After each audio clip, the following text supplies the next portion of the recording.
सभी को नमस्कार। सभी को नमस्ते। कैसे हाल हैं भाई? कैसे हाल हैं बच्चों? बताओ। सब ठीक है? नमस्ते विशाल, अनुज। नमस्कार भाई।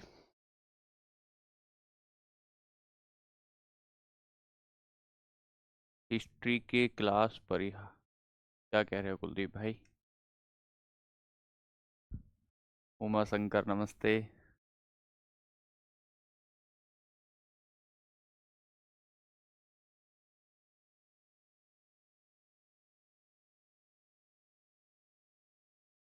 बताइए, आवाज आ रही है क्या बच्चों आप?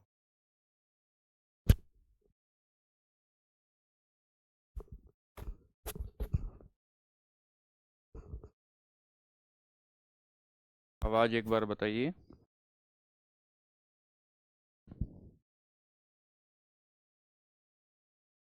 आप लोगों के कमेंट नहीं दिखाई दे रहे हैं।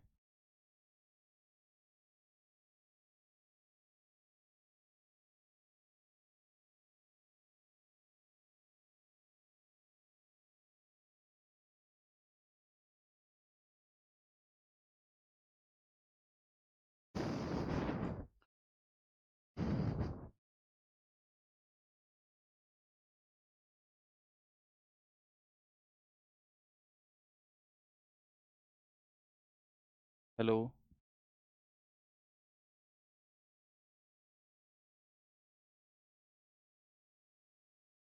बच्चों, मेरे कमेंट, मेरी आवाज आप तक आ रही है क्या? एक बार बताइए।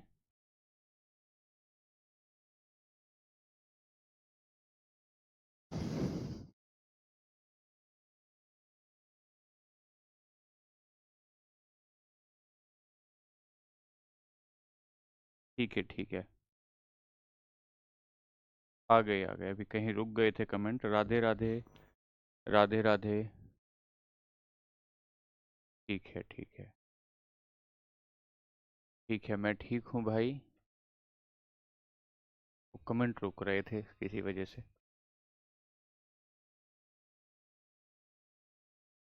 चलिए, अब मुझे ये बताइए कि जो हम लोग, एक बार जो मैं पूछ रहा हूँ प्लीज़ एक बार उसका जवाब देंगे। हम लोग जो केमिकल रिएक्शंस को पढ़ रहे हैं, तो केमिकल रिएक्शन आपको समझ में आ रही है? आप पीवाई क्यू देख रहे हैं? स्पीड बढ़ा दो, एक भाई कह रहे हैं। स्पीड सब चिंता मत करो, आप स्पीड की चिंता ना करो भैया। आप सिर्फ समझने की चिंता करो। आप चीज़ों को समझ जाएंगे तो स्पीड वगैरह की आप चिंता ना करें। ठीक है। एक बार बताइए, केमिकल रिएक्शन आपको समझ में आ रही है? और दूसरी बात ये है कि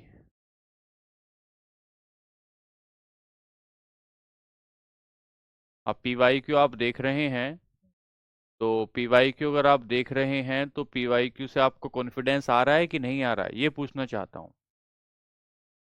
क्या आपको कॉन्फिडेंस आ रहा है? जो जिस बात का मैं सवाल पूछता हूँ उसका तो जवाब दें। ठीक है, ठीक है, बहुत बढ़िया।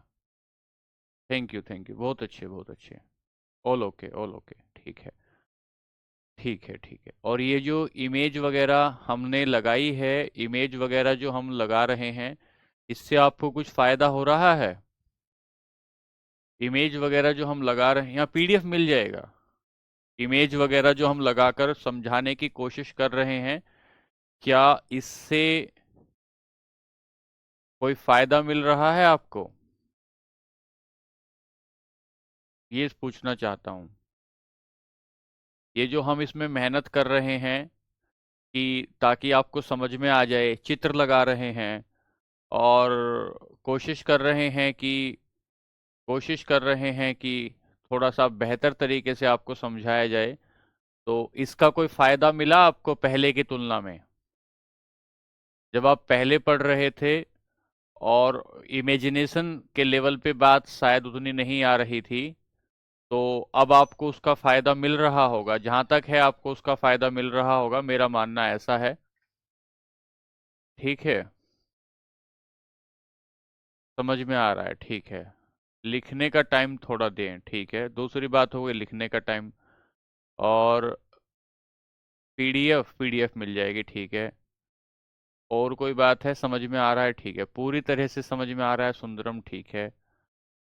थोड़ा थोड़ा समझ में आ रहा है।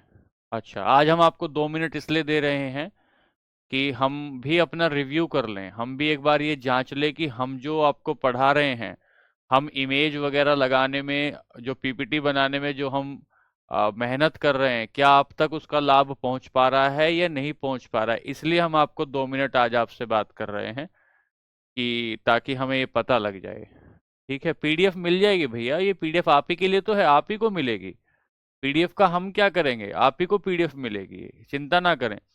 कई बार पीडीएफ में कुछ करेक्शन करने होते हैं, तो वो जो करेक्शन करने होते हैं उसके वजह से पीडीएफ लेट हो जाती है। आप देखते ना कई बार ऊपर नीचे हो जाता है इस वजह से। ठीक है। आपसे निवेदन एक ये है कि आप लोग अगर साथ साथ एनसीईआरटी पढ़ लोगे, और अगर मैं तो पीवाईक्यू करा ही रहा हूं, अगर आप पीवाईक्यू भी देख लेंगे, तो पीवाईक्यू और एनसीईआरटी अगर आप कर लेंगे, तो मेरा ऐसा विश्वास है कि इससे बाहर सवाल कम ही आएंगे। देखिए, सवाल तो कहीं से भी आ सकता है, कुछ भी आ सकता है, इतनी बड़ी बात कहना तो ठीक नहीं है कि यहीं से सब कुछ आएगा। लेकिन व्यक्ति की सीमाओं में जितनी बात होती है, उस आधार पे हम कह रहे हैं कि यहां से बहुत सारी चीजें आपकी कवर हो जाएंगी। ठीक है, चलिए फिर यहां से आगे बढ़ते हैं। ठीक है, अब आप जो है इधर यहाँ कमेंट लिखना बंद करें और थोड़ा समझने पर ध्यान दें। मैं 5 मिनट में आपको रिवीजन करा रहा हूं, ठीक है। चलिए आइए, तो हम लोग आगे बढ़ते हैं। और ये पीपीटी का जो प्रयोग है मेरे लिए भी नया प्रयोग है, तो मैं चाहता हूं कि मेरे भीतर भी सुधार आए और आपको भी इसका फायदा मिले। तो विस्थापन अभिक्रियाएं हमने कल देखी थी। विस्थापन अभिक्रियाओं में डेफिनेशन आपको रटने की जरूरत नहीं, मैं आपको सिर्फ इतना बताना चाहता हूं कि एक ये यौगिक है, एक ये तत्व है।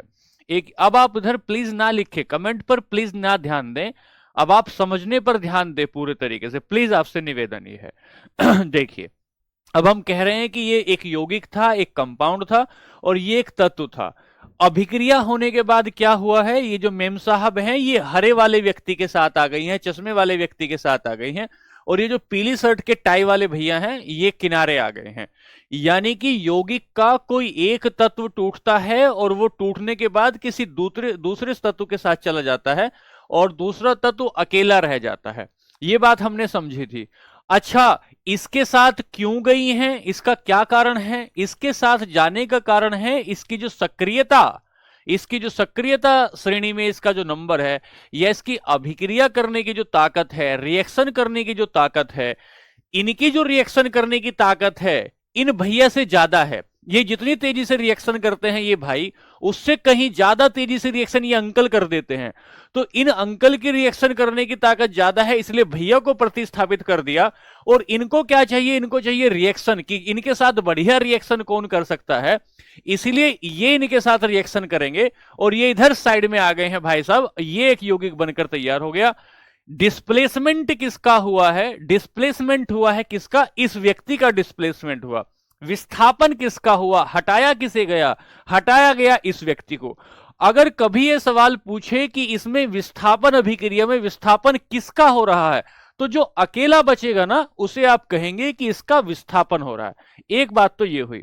यहां से आगे चले थे हम लोग, और हमने सक्रियता श्रेणी आपको कल की क्लास में बताई, और कल की क्लास में यह बताया था कि ये जो सक्रियता श्रेणी है, पोषक मल जी, ऑयल है कामर सिंह, उसके आधार पर हम सक्रियता श्रेणी को बनाते हैं। पोटेशियम की रिएक्शन करने की ताकत सोडियम की तुलना में ज्यादा है, सोडियम की कैल्शियम की तुलना में ज्यादा है, कैल्शियम की मैग्नीशियम की तुलना में ज्यादा है, मैग्नीशियम की एल्यूमिनियम की तुलना में ज्यादा है। तो जैसे जैसे नीचे बढ़ते जाएंगे इन तत्वों की रिएक्शन करने की ताकत कम होती जाएगी। मैं धीरे धीरे पढ़ा रहा हूं प्रिंस भाई, प्लीज आप पढ़ने पर ध्यान दें। जैसे ऊपर से नीचे जाएंगे रिएक्शन करने की ताकत कम होती जाएगी, नीचे से ऊपर जाएंगे तो रिएक्शन करने की ताकत ज्यादा हो जाएगी। ये बताइए, एक सवाल देखिए, क्या जिंक कॉपर को प्रतिस्थापित कर सकता है, कॉपर को हटा सकता है? तो हां, जिंक कॉपर को हटा सकता है, क्योंकि जिंक की रिएक्शन करने की ताकत कॉपर से ज्यादा है। एक सवाल। दूसरी बात, क्या जिंक कैल्शियम को हटा सकता है? बताइए, लिखकर बताइए कमेंट में, क्या जिंक कैल्शियम को हटा सकता है ना अभिक्रिया के दौरान? अगर कोई रिएक्शन हो रही है तो क्या जिंक कैल्शियम को हटा पाएगा? आप कहेंगे जिंक कैल्शियम को नहीं हटा पाएगा, क्योंकि कैल्शियम की रिएक्शन करने की ताकत जिंक की तुलना में ज्यादा है, जिंक की तुलना में ज्यादा है, इसलिए जिंक कैल्शियम को नहीं हटा पाएगा। क्या जिंक मैग्नीशियम को हटा पाएगा? नहीं, जिंक मैग्नीशियम को नहीं हटा पाएगा। उसका कारण यह है क्योंकि मैग्नीशियम की सक्रियता ज्यादा है, अभिक्रिया करने की ताकत मैग्नीशियम की ज्यादा है, किसकी तुलना में? जिंक की तुलना में, जिंक की तुलना में। ठीक है, बहुत बढ़िया। आगे चलते हैं, यहां से आगे चले तो आपने कहा एक एग्जाम्पल लेते हैं। एक एग्जाम्पल लेने में आपने ये कहा कि आप एक कॉपर सल्फेट का एक पानी घोला, आपने कॉपर सल्फेट घोला एक पानी में, वो एक विलयन बना। इस विलयन में आपने 2 लोहे की कील डाल दी। इस लोहे की कील डालने के बाद एक कील पर कॉपर सल्फेट चिपक गया आकर, कॉपर सल्फेट नहीं, सल्फेट आकर चिपक गया, और वो जो कील थी आपकी, उसमें पानी में से रंग इस कील पर आ गया। तो कील पर क्या प्रभाव हुआ? जब कील कॉपर सल्फेट में डाली गई तो कील का रंग बदल गया। और इस पानी पर क्या प्रभाव हुआ? पानी का प्रभाव फीका हो गया। इसका मतलब इस कील ने इस पानी में से सल्फेट को अपने साथ चिपका लिया और कॉपर को विस्थापित कर दिया। कंडीशन नंबर 1 ये है, ये एनसीईआरटी का चित्र है, ये कंडीशन नंबर 1 है। इस कंडीशन नंबर 1 में दूसरी स्थिति ये आई और इस पानी की स्थिति ये आई। ठीक है, बहुत अच्छे से, ठीक है। अब हम आगे बढ़े, जब आगे बढ़ने में हमें ये रिएक्शन मिली, इस रिएक्शन में 4 छूटा हुआ है बच्चों, कल भी लिखा था। ये रिएक्शन मिली तो हमने कहा लोहा और कॉपर सल्फेट जब आपस में रिएक्शन करते हैं तो ये फेरस सल्फेट बनता है और कॉपर को विस्थापित कर दिया जाता है। अब मैं ये बताना चाह रहा था आपको क्लास में, बहुत ध्यान से सुनिए प्लीज, कि ये जो ए क्यू लिखा है इसका मतलब होता है बच्चों जलीय विलयन। जलीय विलयन का मतलब होता है जल में घुला हुआ घोल, जल में घुली हुई कोई चीज, उसे हम जलीय विलयन कह रहे हैं। ठीक है, अच्छा, फिर हमने क्या कह रहे हैं कि क्या फेरस कॉपर को हटा सकता है? तो हां, फेरस कॉपर को हटा सकता है। क्यों हटा सकता है? उसका कारण क्या है? क्योंकि फेरस की या आयरन की जो सक्रियता है, फेरस की जो सक्रियता है या रिएक्शन करने की जो ताकत है वो कॉपर की तुलना में ज्यादा है। और अगर कॉपर की तुलना में ज्यादा है तो फेरस कॉपर को हटा सकता है। इसीलिए फेरस ने सल्फेट के साथ रिएक्शन कर लिया और रिएक्शन करने के बाद कॉपर चला गया पीछे और सल्फेट आ गया इसके साथ। एक बात हो गई। यहां से आगे चले तो दूसरी रिएक्शन हमने ये ली और इस रिएक्शन में हमने क्या समझा? इस रिएक्शन में हमने समझा कि जो जिंक है जब कॉपर सल्फेट के साथ रिएक्शन करेगा तो जिंक तो आ जाएगा सल्फेट के साथ और कॉपर हो जाएगा विस्थापित। तो अगर पूछा जाए कि विस्थापन किसका हो रहा है तो विस्थापन हो रहा है कॉपर, विस्थापन हो रहा है किसका? कॉपर का। बहुत सही, समझ में आई बात, ठीक है। तीसरा एग्जांपल हमने फिर लिया, देखो पीपीटी में फिर सुधार किया हमने। जब हमने तीसरा एग्जांपल लिया तो हमने कहा कि ये लेड है, ये कॉपर क्लोराइड है, ये लेड है, ये कॉपर क्लोराइड है। ये वही लेड है जो हमने आवर्त सारणी में पढ़ा है, जिसका जो अयस्क होता है वो अयस्क जो गैलेना होता है। तो इस लेड की अभिक्रिया करने की ताकत किससे ज्यादा है? कॉपर से ज्यादा है। इसलिए लेड आ जाएगा क्लोराइड के पास और बनेगा लेड क्लोराइड और कॉपर को कर दिया जाएगा विस्थापित, कॉपर को कर दिया जाएगा विस्थापित। यहां तक की बात हो गई थी। आगे चलते हैं, यहां से आगे चले तो हमने ये सवाल कल की क्लास में सारे सवाल देख लिए थे। अब यहां पर ये जो था, ये सवाल जो था इससे हम हो गया था। अब यहां आएंगे, अब सुनिए ध्यान से। पिछली अभिक्रिया में द्विविस्थापन या उभय अपघटन अभिक्रियाएं आप ये देख रहे हैं। इससे पिछले वाली जो अभिक्रिया थी उस अभिक्रिया में आपने कहा था कि वो द्विविस्थापन अभिक्रिया थी। अब यहां देखने की कोशिश करो, पिछले वाले रिएक्शन में यहां जो अंकल थे वो अकेले थे, पिछले वाली अभिक्रिया में अंकल यहां अकेले थे, इस वाले रिएक्शन में ये दो जोड़े से खड़े हुए आदमी हैं, ये इनके साथ मैडम इन भैया के साथ खड़ी हैं, ये वाली मैडम उन्हीं भैया के साथ खड़ी है जिनके साथ इन्होंने विस्थापन किया था पहली बार। इस बार क्या हुआ है, ये इन दूसरे एक दूसरे के साथ ये जो है इनकी नहीं बन पा रही है, तो ये पहुंचेंगे इनके साथ और ये पहुंचेंगे इनके साथ। जब एक अभिक्रिया में, जब किसी रासायनिक अभिक्रिया में, जब किसी रासायनिक अभिक्रिया में नाभिकों के आयन, नाभिकों के आयन, सब बताएंगे भाई, नाभिकों के आयन विस्थापित हो जाते हैं। आयन जहां विस्थापित होंगे, ये आयन क्या होंगे 1 मिनट में समझेंगे, आयन क्या होते हैं 1 ही सेकंड में समझेंगे, लेकिन फिलहाल आप ये समझें 1 सेकंड में कि जिस किसी अभिक्रिया में आयनों का विस्थापन होता है, आयनों की अदला बदली होती है, उसे द्विविस्थापन कहते हैं। और दोनों की अदला बदली होती है, किसी एक की नहीं, दोनों की अदला बदली होती है, उसे द्विविस्थापन कहते हैं। अब मेरी बात ध्यान से एक समझेंगे कि ये आयन क्या होता है, सुनो ध्यान से। मान लेते हैं कि आपके पास हाइड्रोजन है, ठीक है, हाइड्रोजन का मैं क्या समझा रहा हूं आपको, आयन क्या होता है, आयन क्या होता है, आयन समझाना चाहता हूं। चलिए सुनिए ध्यान से। मैंने आपको कहा क्या कि आपके पास हाइड्रोजन है, ठीक है, इसका परमाणु क्रमांक कितना होता है हाइड्रोजन का, हाइड्रोजन का परमाणु क्रमांक, एटॉमिक नंबर कितना है सर, हाइड्रोजन का परमाणु क्रमांक 1 होता है, ठीक है। और अगर यह विद्युत का उदासीन कण है तो इसमें इलेक्ट्रॉनों की संख्या भी कितनी है, 1 है। यानी कि हाइड्रोजन में, हाइड्रोजन की वैलेंसी कितनी है, हाइड्रोजन की संयोजकता कितनी है, हाइड्रोजन की संयोजकता 1 है, 1 है।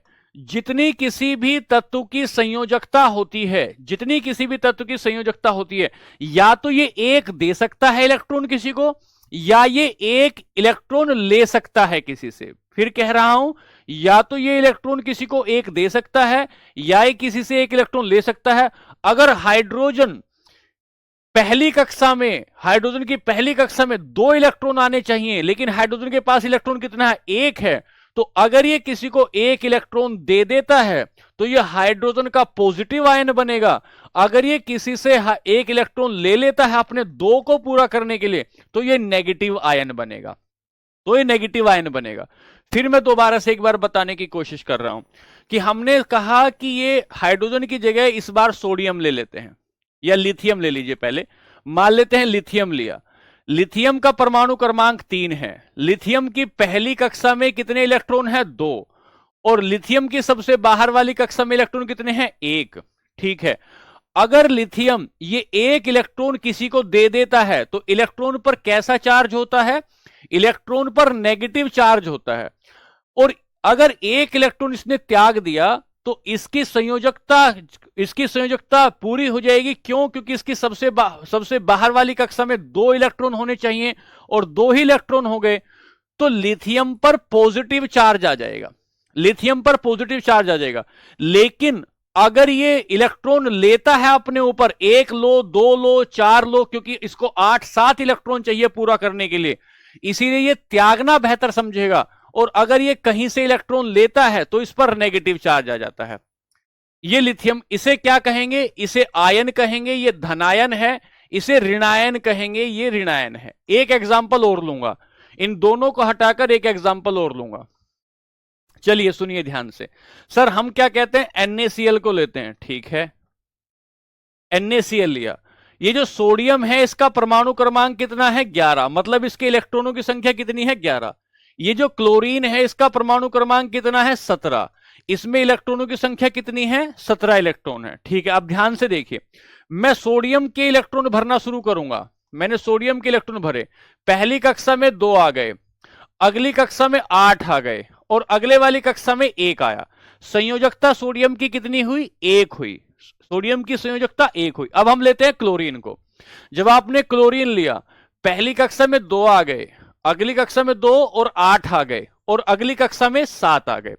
अब ये बताइए ध्यान से कि क्लोरीन को 1 लेना आसान है या 7 देना आसान है, बताइए। क्लोरीन को 1 देना आसान है, 7 देना आसान है कि 1 लेना आसान है?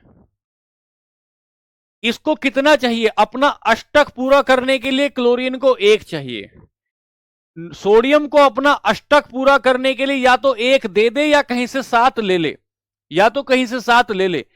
इसलिए ज्यादा बेहतर क्या है कि क्लोरीन 1 लेता है, क्लोरीन 1 लेता है और सोडियम 1 देता है। जैसे सोडियम ने 1 इलेक्ट्रॉन त्याग दिया तो अब सोडियम पर पॉजिटिव चार्ज आ गया, क्योंकि ऋणायन को देने के बाद, इलेक्ट्रॉन को देने के बाद कौन सा चार्ज आता है? इलेक्ट्रॉन को, इलेक्ट्रॉन देने के बाद चार्ज कौन सा आया? पॉजिटिव चार्ज आया। और क्लोरीन के ऊपर चार्ज कौन सा आया? क्लोरीन के ऊपर चार्ज कौन सा आया? नेगेटिव चार्ज आया। क्यों? क्योंकि इसने क्या ले लिया? इसने इलेक्ट्रॉन को लिया है। अब ये जो हुए इन्हें आयन कहा गया, इन्हें आयन कहा गया।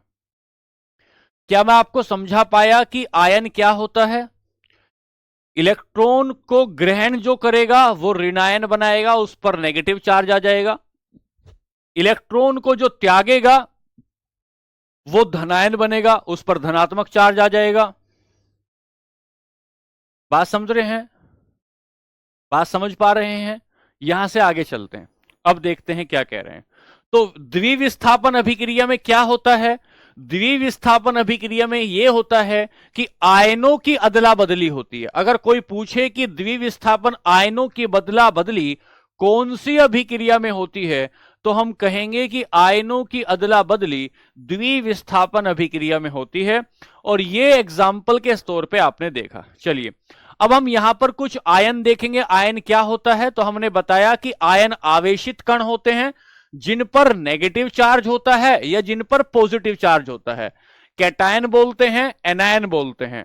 अगर किसी भी तत्व ने, अगर किसी भी तत्व ने धारण किया है किसी भी इलेक्ट्रॉन को, अपने पास इलेक्ट्रॉन लिया है, तो अपने पास इलेक्ट्रॉन लेने से, अपने पास इलेक्ट्रॉन लेने से इसके ऊपर ऋणायन आ गया है और इलेक्ट्रॉन को त्याग देने से इसके ऊपर धनायन आ गया है। इसी को हम आयन कहते हैं, इसी को धनायन या इसी को ऋणायन कहते हैं। बताइए, ऋणायन और धनायन बात समझ में आई? आगे चलें। यहां से आगे चलेंगे तो आपको मिलेगा कि पोटेशियम क्लोराइड का एग्जाम्पल लेंगे। देखिए पोटेशियम क्लोराइड, अगर आप पोटेशियम का परमाणु क्रमांक देखेंगे तो इसका परमाणु क्रमांक 19 है। 19 को जब आप भरना शुरू करेंगे तो 2 आ गए, 2 और 8 10 आ गए, 10 और 8 18 आ गए। सबसे बाहर वाली कक्षा में 1 होगा। क्लोरीन का कितना है? क्लोरीन का कितना है? क्लोरीन का 17 है। तो क्लोरीन का भरने के लिए 2 आ गए, 2 और 8 10 आ गए, 10 और 7 17 आ गए। तो क्लोरीन क्या करता है? क्लोरीन एक अपने ऊपर लेता है, इलेक्ट्रॉन को, एक इलेक्ट्रॉन को लेगा। अगर एक इलेक्ट्रॉन को लेगा तो इसका पर नेगेटिव चार्ज आ जाएगा और ये एक इलेक्ट्रॉन को त्यागता है, ये एक इलेक्ट्रॉन को त्यागता है तो इसके ऊपर धनायन चार्ज आ जाएगा। इसीलिए ये पोटेशियम जो होगा ये पॉजिटिव चार्ज आ रहा है, ये धनायन है, और जो क्लोरीन है ये ऋणायन है। ये क्लोरीन जो है ये ऋणायन है। बात समझ में आया कि नहीं? बात समझ में आई भाई? ऋणायन और धनायन की बात समझ में आई क्या? चलिए एक बार बता दीजिए, ऋणायन और धनायन की बात समझ में आई है क्या?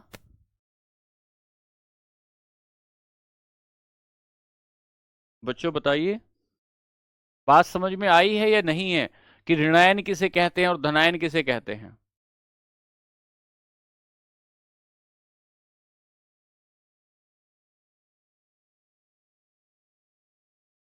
आयन किसे कहते हैं? बात समझ में नहीं आई। आयन किसे कहते हैं?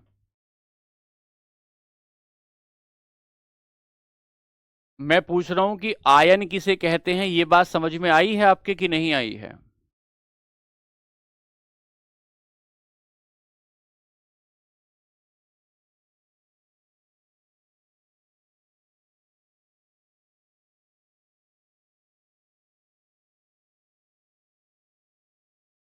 क्या आयन को दोबारा बताऊं? क्या आयन को दोबारा बताऊं क्या मैं?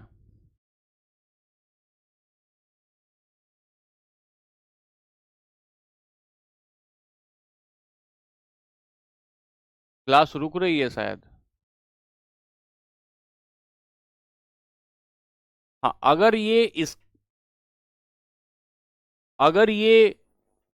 अगर कोई जो आयन है, यदि कोई यदि कोई तत्व, अगर कोई तत्व इलेक्ट्रॉन को ग्रहण करता है तो वह ऋणायन बनाता है, और यदि इलेक्ट्रॉन को त्यागता है तो धनायन बनाता है,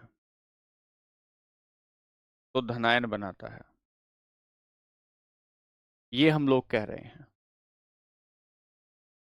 क्लास थोड़ा पीछे चल रही है, मैं कुछ पूछता हूं और उत्तर किसी और बात का मिलता है।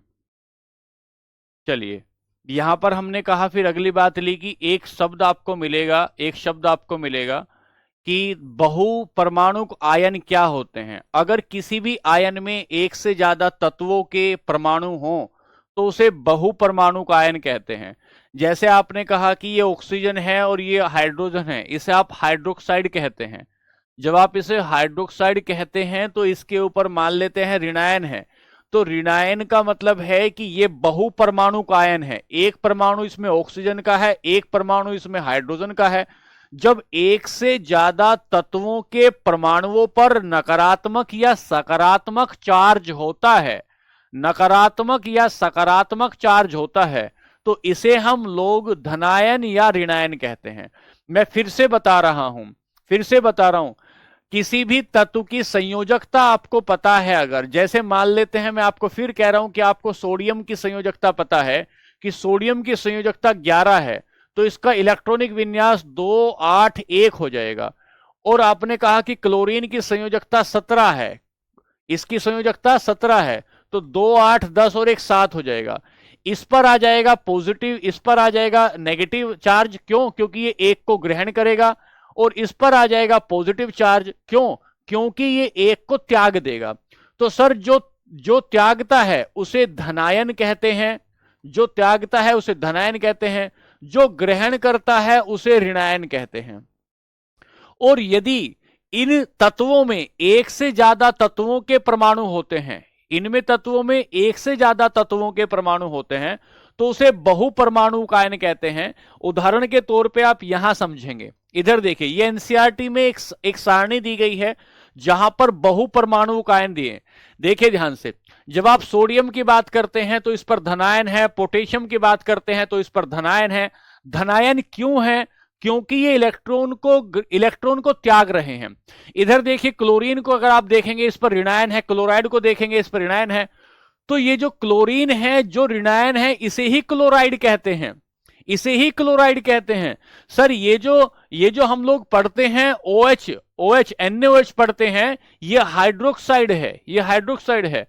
तो हम फिर से आपको कह रहे हैं कि आयनों की अदला बदली जिस अभिक्रिया में होती है और द्विविस्थापन अभिक्रिया कहलाती है। आयनों की अदला बदली जिस अभिक्रिया में होती है वह द्विविस्थापन अभिक्रिया कहलाती है। आयन क्या होता है, मैंने आपको समझाने की कोशिश की। यहां से आगे चले तो एक रिएक्शन बनेगी। इस रिएक्शन में क्या होता है कि आपने इसमें बेरियम सल्फेट लिया, और बेरियम सल्फेट के साथ आप देखिए इस रिएक्शन को कि आपने सोडियम सल्फेट का विलयन है, इस परखनली में सोडियम सल्फेट का विलयन है। इसमें आप बेरियम क्लोराइड डालते हैं, सोडियम सल्फेट के विलयन में बेरियम क्लोराइड डालते हैं, और यह भी घुली हुई अवस्था है। ध्यान से देख, बहुत खास पॉइंट है, यह भी घुली हुई अवस्था है। जब इसको डालते हैं तो इसमें सफेद कलर का कुछ गाढ़ा गाढ़ा पदार्थ बनता है, इसे ही अवक्षेप कहते हैं। सफेद कलर का कुछ गाढ़ा पदार्थ बनता है, इसे अवक्षेप कहते हैं। और इसमें जब आप पेपर देंगे तो ऐसे रिएक्शन लगी रहेगी, और इसमें 2NaCl बनता है। फिर मैं क्या कह रहा हूं, ध्यान से सुने, कि सोडियम सल्फेट के विलयन में जब बेरियम क्लोराइड का विलयन डालते हैं, सोडियम सल्फेट के विलयन में एक परखनली में सोडियम सल्फेट का विलयन है ये, और एक परख नली में बेरियम सल्फेट है। ये जब एक दूसरे को आपस में मिलाया जाता है तो मिलाने के बाद एक गाढ़ा पदार्थ बनता है, उसे बेरियम सल्फेट कहते हैं। और ये जो गाढ़ा पदार्थ है ये सफेद कलर का होता है, ये जो गाढ़ा पदार्थ है ये सफेद कलर का होता है और इसे ही अवक्षेप कहते हैं, इसे ही अवक्षेप कहते हैं।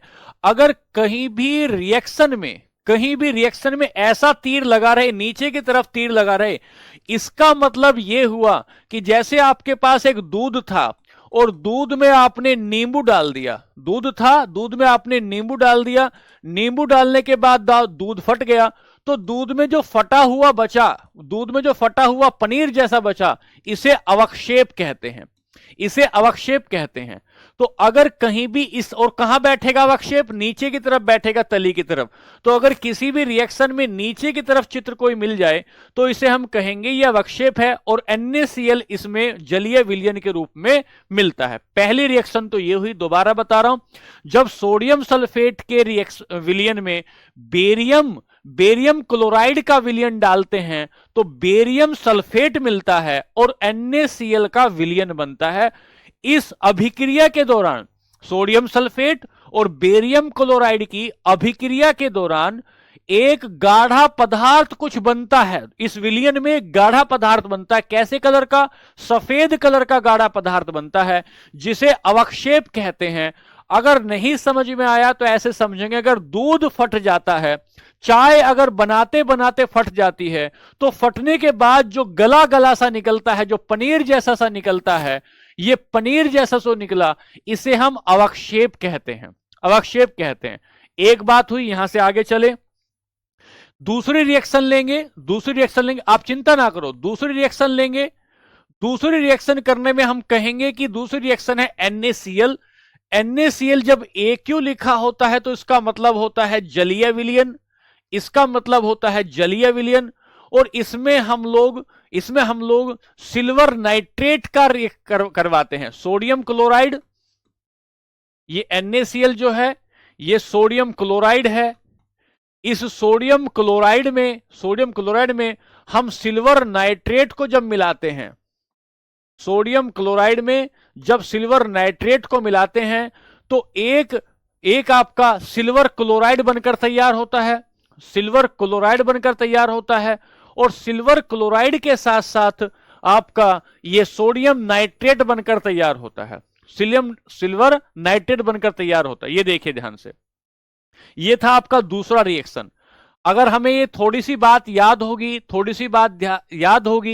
कि NaCl में अगर सिल्वर क्लोराइड मिलाया जाता है, NaCl में अगर सिल्वर क्लोराइड मिलाया जाता है तो जो आपका सिल्वर नाइट्रेट मिलाया जाता है, माफ कीजिए, तो सिल्वर नाइट्रेट मिलने के बाद NaCl के घोल में ये सोडियम क्लोराइड, यही तो नमक का घोल है, ये नमक का घोल है, AQ लिखा है ना, तो मतलब ये घोल है। नमक के घोल में जब सिल्वर नाइट्रेट को मिलाया जाता है, ये सिल्वर नाइट्रेट कौन सा है? ये सिल्वर नाइट्रेट वही है जो किसी शीशे के पीछे, आईने के पीछे जो परत चढ़ाई जाती है जिससे आर पार दिखाई नहीं देता आईने में, इसे ही सिल्वर नाइट्रेट कहते हैं। जब इसे मिलाया जाता है तो सिल्वर क्लोराइड बनता है, सिल्वर क्लोराइड बनता है जिसका प्रयोग फोटोग्राफी में करते हैं, और सोडियम नाइट्रेट बनता है। दो बातें क्लियर हो गई। तीसरी बात पर चलते हैं। तीसरी रिएक्शन आपको कहती है, ये देखिए पीले कलर का एक अवक्षेप बन रहा है। तीसरी रिएक्शन आपको कहती है कि अगर हम लेड नाइट्रेट में ध्यान से तीसरी रिएक्शन को पढ़ेंगे, बहुत खास है। अगर हम लेड नाइट्रेट के विलयन में पोटेशियम आयोडाइड मिलाते हैं, ध्यान से सुनना, क्या लेड नाइट्रेट के विलयन में पोटेशियम आयोडाइड मिलाते हैं तो पोटेशियम आयोडाइड मिलने के बाद लेड आयोडाइड बन जाता है और पोटेशियम नाइट्रेट बन जाता है। ये रिएक्शन आपको याद नहीं करनी है, आपको यह याद करना है कि अगर लेड नाइट्रेट में पोटेशियम क्लोराइड मिलाया जाएगा तो एक पीले कलर का पदार्थ बनेगा, एक अवक्षेप बनकर तैयार होगा, और ये जो अवक्षेप बनकर तैयार होगा ये पीले कलर का होगा। इधर देखिए, यहां पर अगर आप देखेंगे तो आपको दिखाई देगा कि हमने लेड नाइट्रेट लिया, इसमें पहले से क्या भरा हुआ था? Lead nitrate. और लेड नाइट्रेट लिया, और ये विलियन था तो पानी के घोल घोल के रूप में था। इस लेड नाइट्रेट में हमने ऊपर से कुछ और डाला है। क्या डाला है इसमें? इसमें हमने पोटेशियम पोटेशियम आयोडाइड डाला है। पोटेशियम आयोडाइड डाला है। जब पोटेशियम आयोडाइड डाला तो एक पीले रंग का एक कुछ कुछ पैदा हुआ, इसे ही अवक्षेप कहा गया। पीले रंग का कुछ पैदा हुआ, अवक्षेप कहा गया। यह ठोस होता है। बहुत बढ़िया, अब अभी समझ में आ रहा है, ठीक लग रहा है। चलिए, सवाल लेंगे पहला। बताइए, अवक्षेपण अभिक्रिया में जिस ठोस का निर्माण होता है उसे क्या कहते हैं? अवक्षेपण अभिक्रिया में जिस ठोस का निर्माण होता है उसे क्या कहते हैं? मैं एक बार रिवाइज कराऊं क्या? चलिए, अभी थोड़ा टाइम है, रिवाइज करा देता हूं। द्विविस्थापन अभिक्रिया बताइए। द्विविस्थापन अभिक्रिया द्विविस्थापन अभिक्रिया में क्या होता है? आयनों का आदान प्रदान होता है। आयन कैसे बनते हैं? फिर से बता रहे हैं सोनू भाई, कैसे बनते हैं आयन? आयन डिपेंड करता है उसकी संयोजकता पर। या तो वो एक लेगा या वो देगा, एक लेगा, दो लेगा, तीन लेगा, इस तरीके से। हम आगे बढ़े तो हमने कहा सर आयन आवेशित कण होते हैं। ठीक है विश्वनाथ, अब समझ में आ गया भाई? आप कह रहे थे समझ में नहीं आया।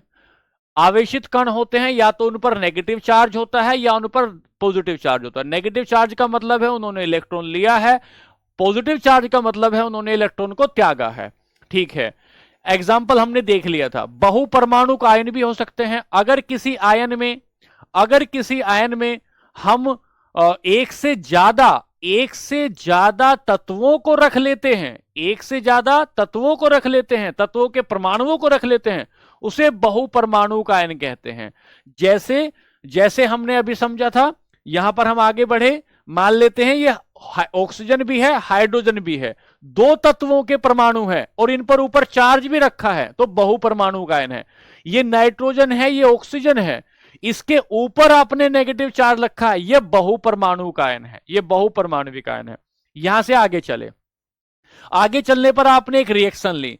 पहली रिएक्शन ली, सोडियम का सल्फेट है और बेरियम क्लोराइड का, सोडियम सल्फेट का विलयन है, बेरियम क्लोराइड का विलयन है, दोनों को आपस में मिलाएंगे। मिलाने के बाद एक गाढ़े रंग का पदार्थ बनेगा जिस पर सॉलिड लिखा रहेगा। देखो, यहां AQ लिखा है, जलीय विलयन, यहां AQ लिखा है, जलीय विलयन, दो जलीय विलयन है, दोनों को मिलाया, गाढ़े रंग का पदार्थ बना। जो सॉलिड था उसे बेरियम सल्फेट कहते हैं, सोडियम क्लोराइड बनकर तैयार हुआ। ठीक है, अब मुझे यह बताइए कि कैसे रंग का है ये रंग कौन सा निकला है? ये रंग सफेद रंग का है, सफेद रंग का है, बेरियम वाले में सफेद रंग है। चलिए, दूसरी रिएक्शन ली तो आपको मिला ये NaCl में जब आपने सिल्वर नाइट्रेट मिलाया तो सिल्वर नाइट्रेट मिलाकर आपको ये जो सिल्वर क्लोराइड और सोडियम नाइट्रेट का विलयन बना। तीसरी रिएक्शन जब आपने ली, तीसरी रिएक्शन में आपने लिया कि जब हम लोग लेड नाइट्रेट में पोटेशियम आयोडाइड मिलाते हैं, लेड नाइट्रेट में पोटेशियम आयोडाइड मिलाते हैं, तो पीले रंग का एक पदार्थ बनकर तैयार होता है। पीले रंग का एक पदार्थ बनकर तैयार होता है, उसे हम अवक्षेप कहते हैं। ये ऐसा आपने समझा। अब ये सवाल बताइए पहला। ठीक है, मैंने अपनी पूरी मेहनत की है ईमानदारी से समझाने में। अब आप सवाल के माध्यम से बताएंगे आपको कितना समझ में आया या नहीं आया। बताइए, पहला सवाल बताइए। 2025 का सवाल है।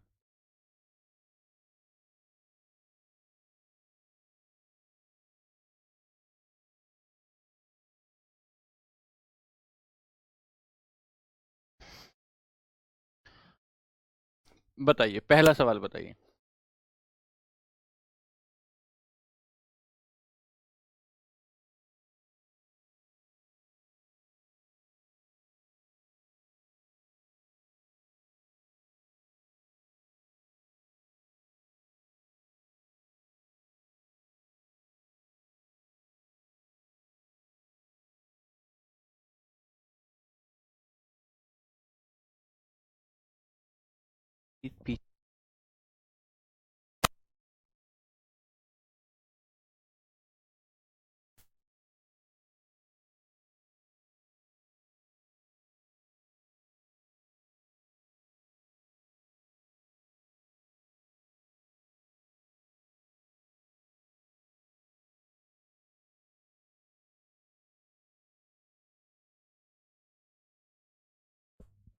अच्छा, कमेंट बहुत पीछे चल रहे हैं। अच्छा, चलिए, एक कमेंट थोड़ा प्लीज ऊपर कर दीजिए। अवक्षेपण अभिक्रिया में जिस ठोस पदार्थ का निर्माण होता है उसे अवक्षेप कहते हैं। सवाल एक हो गया। सवाल एक हो गया। कहाँ आया है? 2025 में आया हुआ सवाल है। सवाल नंबर 2 लेंगे। सवाल नंबर 2, दी गई अभिक्रिया में, ये ऊपर नीचे हो गया सवाल। सवाल ये थोड़ा ऊपर नीचे हो गया है। ऑप्शन, चलिए इस पिछले सवाल को छोड़िए, ये बताइए इनमें से कौन सी अभिक्रिया द्विविस्थापन अभिक्रिया का उदाहरण है? कौन सी अभिक्रिया द्विविस्थापन अभिक्रिया का उदाहरण है? कौन सी द्विविस्थापन अभिक्रिया का उदाहरण है? आरआरबी टेक्नीशियन 2000 में आया है। कौन सी अभिक्रिया द्विविस्थापन अभिक्रिया का उदाहरण है? द्विविस्थापन किसमें हुआ है? द्विविस्थापन में सल्फेट बनता है। उस द्विविस्थापन पे ध्यान देना कि द्विविस्थापन अभिक्रिया की एक खास बात होती है, इसमें अवक्षेप बनता है, और जो अवक्षेप बनता है वो हमेशा सॉलिड अवस्था में होता है, और उस पर तीर का निशान नीचे लगा होता है।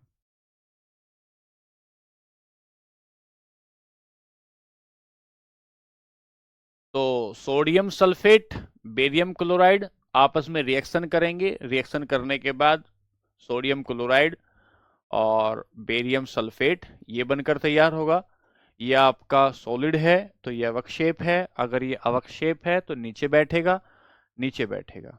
ठीक है, चलिए दूसरा लेते हैं। तीसरा सवाल लेंगे। तीसरा सवाल क्या कहता है? जब बेरियम क्लोराइड सोडियम सल्फेट के साथ अभिक्रिया करता है, आरआरबी टेक्नीशियन का ये सवाल है। ये थोड़ा सा ऑप्शन में ऊपर नीचे हुआ है, मैं आपको दिखा देता हूं। ये ए ऑप्शन है, ये बी ऑप्शन है, ये सी ऑप्शन है यहां, और ये डी ऑप्शन है यहां। ठीक है, ऐसे ऑप्शन देने, ये ऊपर नीचे की जगह ऐसे आ गए हैं। जब बेरियम क्लोराइड सोडियम के सल्फेट के साथ अभिक्रिया करता है तो कौन सा उत्पाद बनता है, ये बताना है। कौन सा उत्पाद बनता है? कैसा? पीला बनता है? नहीं, पीला तो वहां बनता था। पीला तो लेड नाइट्रेट के साथ अभिक्रिया जब होती थी पोटेशियम आयोडाइड की, पोटेशियम आयोडाइड की जब अभिक्रिया होती थी तो पीला अवक्षेप बनता था। किसका? लेड आयोडाइड का। पीला तो नहीं बनता। इसमें तो श्वेत श्वेत अवक्षेप बनता है। श्वेत अवक्षेप बनता है, व्हाइट अवक्षेप बनता है। डी, बहुत बढ़िया नवनीत भाई, डी डी श्वेत अवक्षेप बनता है। बहुत अच्छे, बहुत शानदार, बहुत शानदार। अगला सवाल लेंगे। ये थोड़ा ऑप्शन आगे नीचे हो गए, आप ध्यान देंगे। जब लोहे की कील को कॉपर सल्फेट के विलयन में डुबाया जाता है, जब लोहे की कील को कॉपर सल्फेट के विलयन में मिला डुबाया जाता है तो कौन सा पदार्थ विस्थापित होता है? FeSO4 plus copper. कौन सा पदार्थ विस्थापित होता है, यह पूछता है। पहला ऑप्शन कॉपर, दूसरा कॉपर सल्फेट। आरआरबी एएलपी 2024 का सवाल है। सल्फेट है या आयरन है, कौन सा विस्थापित होता है?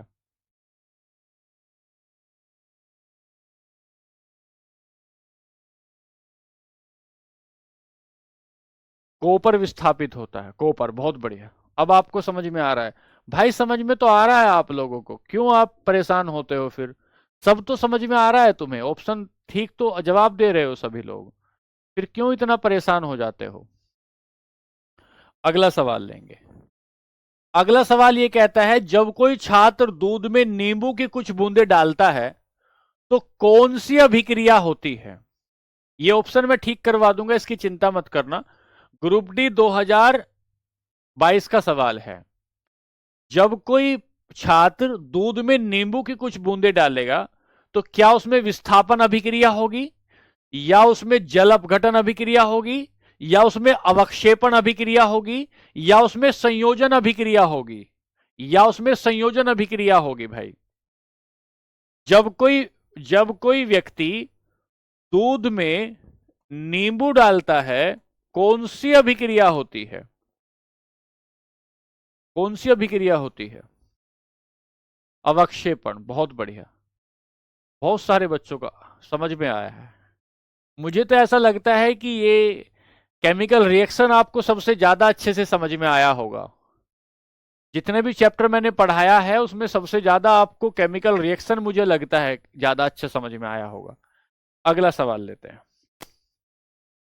चलिए, ये जो सल्फेट है और ये बेरियम है, सल्फेट है और बेरियम है, सल्फेट से और बेरियम की अभिक्रिया से बेरियम सल्फेट बनता है। हां, बेरियम सल्फेट बनता है। बेरियम सल्फेट क्या बनता है? बेरियम सल्फेट क्या है? तो बेरियम सल्फेट एक प्रकार का अवक्षेप है। ठीक है, कैसे रंग का अवक्षेप है? ये सफेद रंग का एक अवक्षेप है।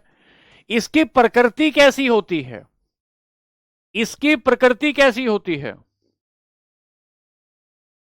इसका नेचर कैसा होता है? पहला, क्या ये ब्लैक क्रिस्टल होता है? क्या ये लाल चूर्ण होता है? क्या ये जल में अविलेय होता है? या ये जल में विलेय होता है? जल में घुलने वाला होता है या जल में नहीं घुलने वाला होता है?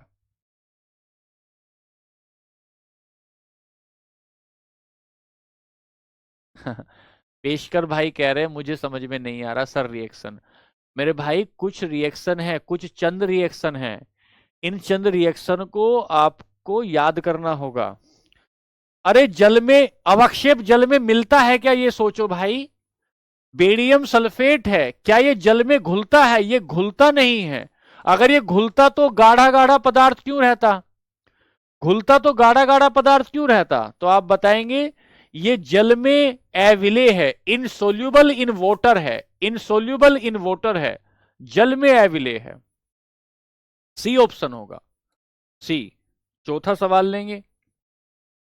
चलिए, बताइए क्या होता है जब sodium chloride NaCl silver nitrate के साथ, सिल्वर नाइट्रेट के साथ अभिक्रिया करता है? सिल्वर नाइट्रेट के साथ अभिक्रिया बनता है तो क्या बनता है?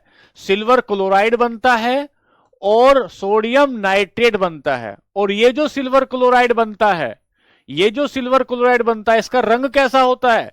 ये एक प्रकार का अवक्षेप होता है और इसका रंग सफेद होता है। एक प्रकार का अवक्षेप है और उसका रंग सफेद है।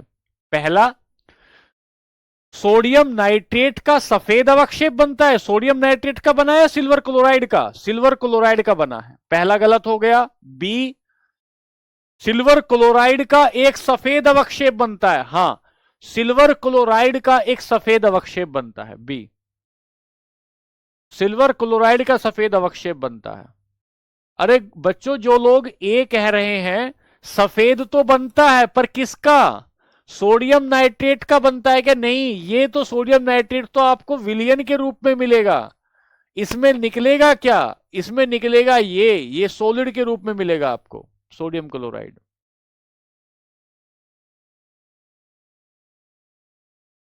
चलिए, तीसरा सवाल, अगला सवाल लेंगे। अवक्षेपण अभिक्रियाएं, ये सारे के मैं आपको ठीक करवा दूंगा, पता नहीं किस वजह से ये ऐसा हुआ है। अवक्षेपण अभिक्रियाएं एक विशिष्ट श्रेणी की होती हैं। क्या इन्हें रोडोक्स अभिक्रिया कहते हैं? क्या इन्हें संयोजन अभिक्रिया कहते हैं? क्या इन्हें द्विविस्थापन अभिक्रिया कहते हैं? या इन्हें अपघाटन अभिक्रिया कहते हैं? सर, क्या सारे जल में कुछ भी नहीं घुलेगा विश्वनाथ भाई, क्योंकि अवक्षेप हमेशा सॉलिड होता है। अवक्षेप हमेशा विश्वनाथ सॉलिड होता है भाई। अगला सवाल लीजिए। अवक्षेपण की अभिक्रिया कौन सी अभिक्रिया होती है? ध्यान देंगे, अवक्षेपण होगा ही कहां? होगा ही कहां? द्विविस्थापन अभिक्रिया में, द्विविस्थापन अभिक्रिया में होगा। अगला सवाल, लेड नाइट्रेट को जब गर्म करते हैं तो इनमें से कौन, ये सवाल पहले बता चुका हूं मैं आपको।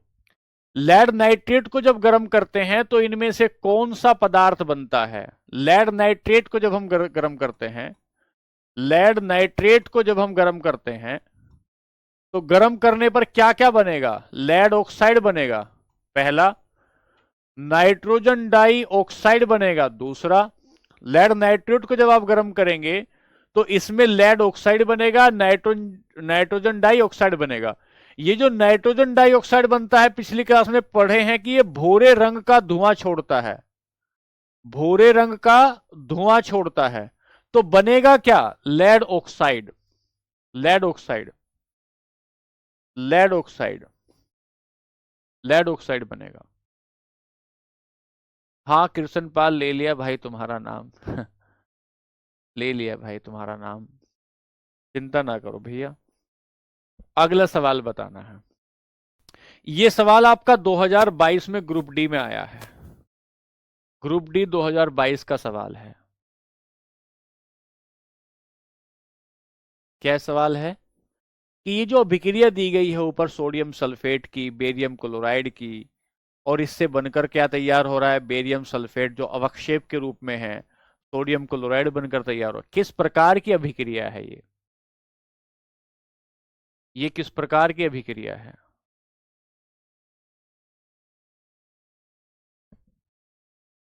किस प्रकार की अभिक्रिया है? क्या ये विस्थापन अभिक्रिया है? नहीं।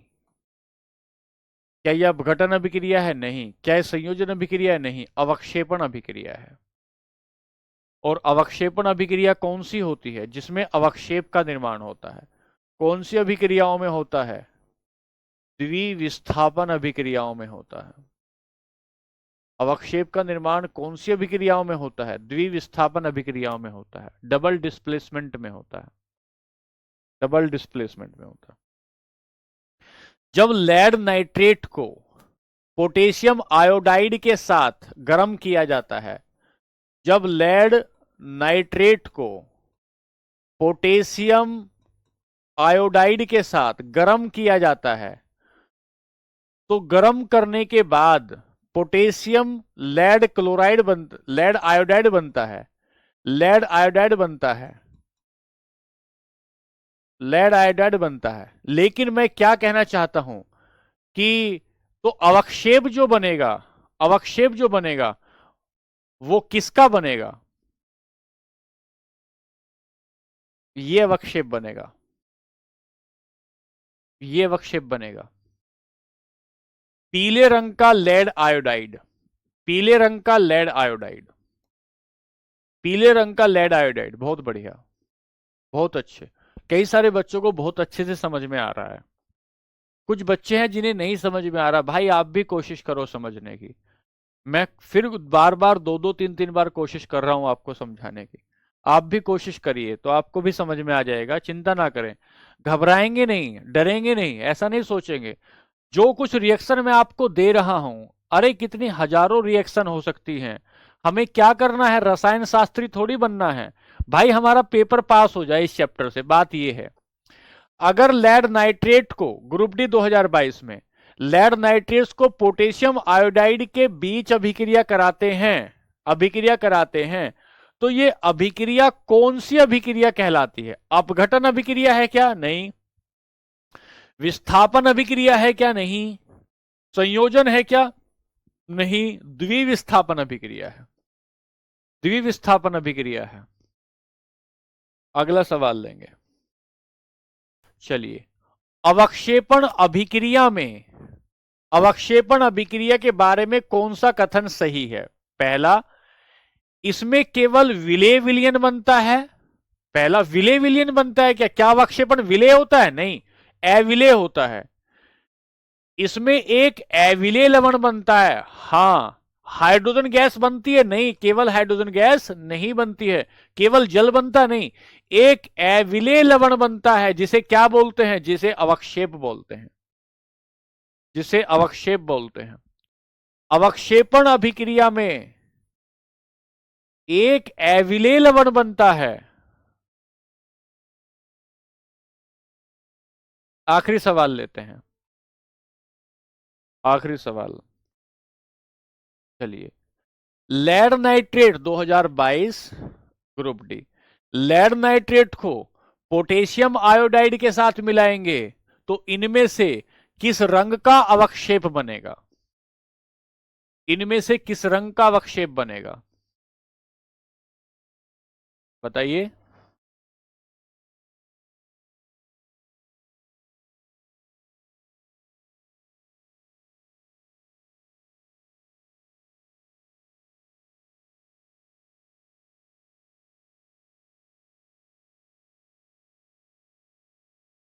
पीले रंग का। अब मुझे एक बार बताइए, आप लोग पहले आपके जवाब नहीं आ रहे थे, जल्दी से बताइए कि अब ये आपको पीपीटी से जो हम लोग करने की कोशिश कर रहे हैं, ये आपको ठीक लग रहा है, ठीक समझ में आ रही हैं चीजें? हाँ बच्चों बताइए, तेजी से बताइए, 1 मिनट में फिर अगली क्लास का वक्त हो रहा है।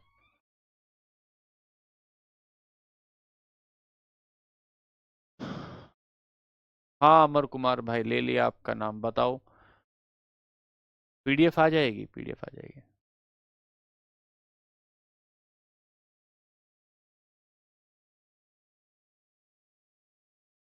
ठीक है, अब आपको समझ में आ रहा है क्या? मैं आपसे ये पूछना चाहता हूँ। चंदन भाई कह रहे हैं मुझे समझ में नहीं आ रहा है। सर समझ में आ रहा है। एक दो, कुछ बच्चे हैं 3 4 जिनको समझ में नहीं आ रहा है, बाकी सारे बच्चों को समझ में आ रहा है। भैया आप भी समझने की कोशिश करो, और आप भी, आपको भी समझ में आएगा। ठीक है, चिंता ना करो, कॉन्सेप्ट क्लियर हो गया है। ठीक है भाई, हम लोग कोशिश करेंगे कुछ चित्रों के माध्यम से, कुछ इमेजेस के माध्यम से आपको समझाने की कोशिश कर रहे हैं। ठीक है, केमिस्ट्री में थोड़ा सा तकलीफ आती है, लेकिन हमारी पूरी कोशिश ये है कि हम आपको ये थोड़ा और आसान बनाने की कोशिश कर रहे हैं ताकि आपको समझ में आए। मेरी पूरी कोशिश है। और दूसरी ये कोशिश भी है कि आपको पीवाईक्यू में करवा देता हूं, जो लोग मेरे से वर्कशीट मांगते हैं।